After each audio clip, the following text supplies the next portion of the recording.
this is why, again, I do point to dub as being not just in the forefront, but galaxies ahead of other forms of popular music, because that has been this underground means of feeding popular music. People have top 10 albums in European countries that are dub inspired and dub influenced, but we never see a dub album in the top 10. But it has yielded all of these other musical possibilities that people did not really think of. And I think it's important too to mention that in terms of dub's influence, when we talk about disco, for example, disco was built on the remix. And if you talk to those engineers who were pivotal in making the disco scene happen with the expanded remix and the breakdowns of the tracks, all of that, they tell you they heard the Jamaican dub. And that's where the ideas came from. So again, you were talking about education and having people go back to the root. And I think that is part of it.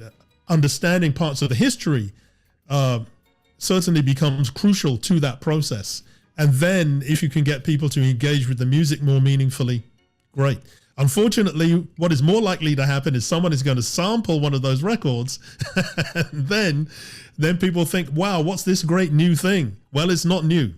And I just want to clarify. So would you say that like dub birthed disco music? I know it birthed EDM. I know that for a fact. But would you also say dub birthed disco music?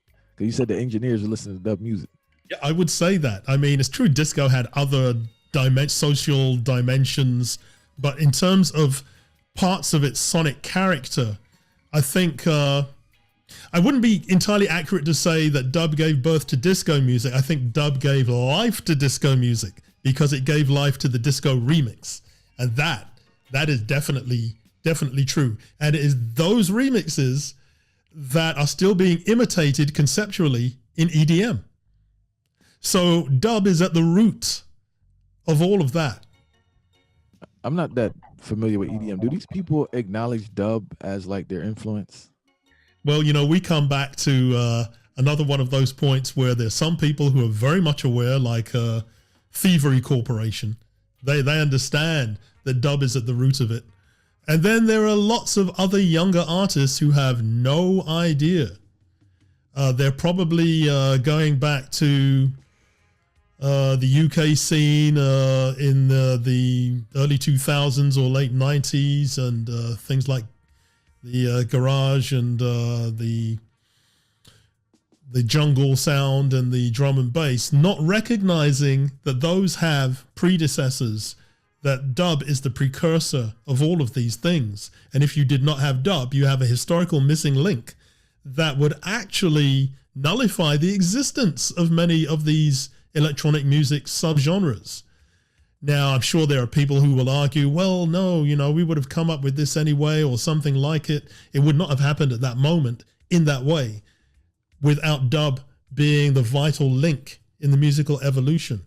Because again, remember, when the first dub LPs come out in the early 70s, no one in any genre of popular music outside of reggae is remixing. To take, now it's true that there's an argument that there was an economic motivation behind it too, but the idea of taking a song and reinterpreting it in the studio using the same tracks and maybe a few sound effects, that didn't exist. That was not an integral part of popular music. Today, it is. Man, and since I got two more questions, bro, because I'm really good to geek out with you on this reggae thing. One, what's your views on reggae birth and hip hop? Because many people say yay and no. And also, have you ever done any research to see who killed King Tubby's and why? That's my last two questions. I'm not going to bother you anymore after that. Okay, I'll answer birth of hip hop and King. The second one first. I've left the King Tubby situation alone so I can stay alive to keep writing. But in terms of hip hop, there is no doubt. Yeah, I'm only half joking, right? In terms of hip hop, there is no doubt regarding the Jamaican DJ influence. There's no doubt. People like you, Roy, and their flamboyance and the personality and the fluidity on the microphone. All of that was an inspiration, directly or indirectly. And of course, we have the historical factor of DJ Kool Herc and him bringing his sound system and bringing his Jamaican influence to the spinning of records and the representation of the music. And this, of course, is something that is under-recognized and still not sufficiently acknowledged. You do have the Jamaican connection to so much of contemporary popular music, and yet, economically, the benefits have not been reaped. Well, let me hear you say, Mount